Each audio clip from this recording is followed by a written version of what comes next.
ये भैया एक लोअर दिखाइए ना ब्रांडेड वाला। बिल्कुल सही टाइम पे आयल बा भाई, लोअर आयल बा कुछ। ये देख ब्रांडेड लोअर बा एकदम।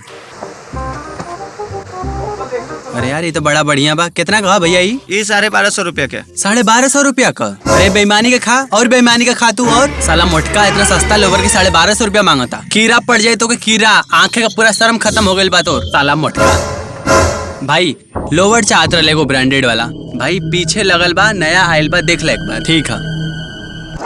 अरे ये तो सामने वाला दुकानियों पे रहल है, ये तो उहे है भाई। ये कितना के है? अरे भैया लेके जा, 1000 रुपया का बस।